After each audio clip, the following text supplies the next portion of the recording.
Suffocate everything, they complicate everything, they steal your fate every day, but you can't believe it. Take yourself far away from nothingness, million miles from emptiness.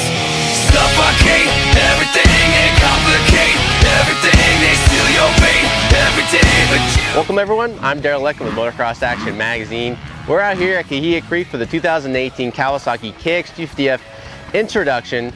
And for 2017, this was an all-new bike. And you know what? It was a love-hate relationship. We loved it because it had the new chassis, it handled better, it was great. But we kind of hated it because of the engine. Not because it was slower, it produced just about the same horsepower as the previous model.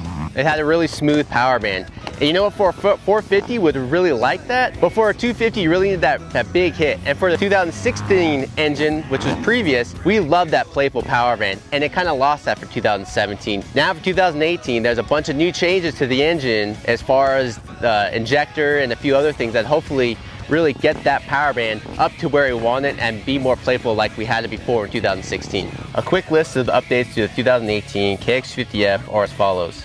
A new throttle body and fuel injector layout, new exhaust pipe, a new head design, revised intake valve timing, revised compression ratio. As far as suspension components, a softer front fork spring has been added, as well as revalving and improved dampening. As far as the engine changes, these changes are really made to up the power of the torque as well as the horsepower to try to get that umph they had in 2016. But you know what? We're gonna get on the track, I'm gonna spin some laps, and I'm gonna get back to you and really see if these changes made a big difference over 2017.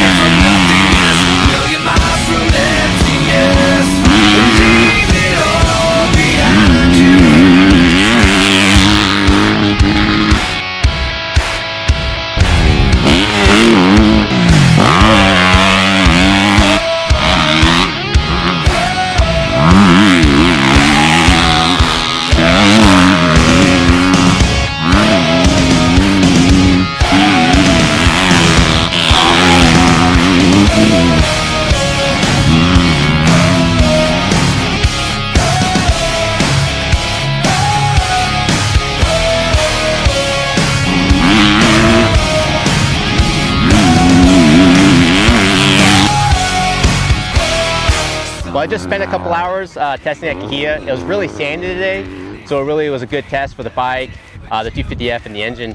And you know what, going out there, I initially felt the enhanced bottom end, the mid-range, but I was a little upset about the top end. It needed that extra like 5 to 7 feet to get to the next berm, because I would shift up to the next gear and it would almost start bogging.